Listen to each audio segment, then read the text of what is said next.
I want you to really hear me when I say this. The Catholic Church wasn't just sitting on the sidelines during the transatlantic slave trade. It was writing the permission slip. When I first started reading these papal bulls, I had to stop.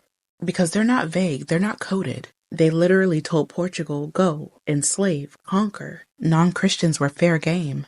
That's the church in the 1400s, greenlighting slavery on an industrial scale. And people want to act like it was just the kings and the merchants who did this. Like the church was reluctantly dragged along. No, the church gave it moral cover.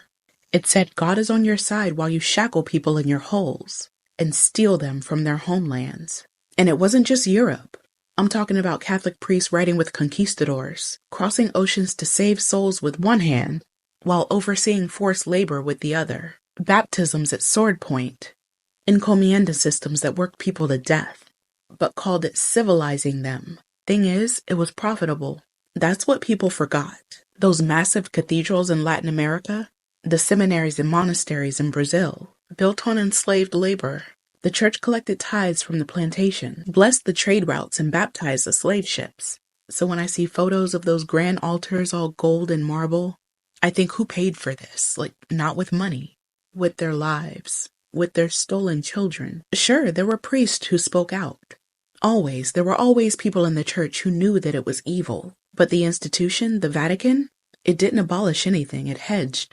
It compromised. It stayed quiet while millions were taken. Even when abolition movements exploded in the 1800s, the church would issue these careful, qualified condemnations of unjust slavery. Like, what does that even mean? Which part was just? The chains? The auction blocks? The branding iron? Please. And let's talk about reparations. The church still holds lands, art, gold, wealth that was built on bodies. They'll apologize in statements. They'll talk about healing, but have they given any of it back? Opened all the archives, funded reparations meaningfully? It's not enough to say sorry. It's enough to hold a mass atonement while you sit on stolen riches. Because here's the truth that no one wants to say out loud. The Catholic Church helped build the slave trade, blessed it, justified it, profited from it. You can't talk about faith, morality, salvation without talking about the chains that they helped forge. If you're going to talk about the church's history, you better talk about all of it.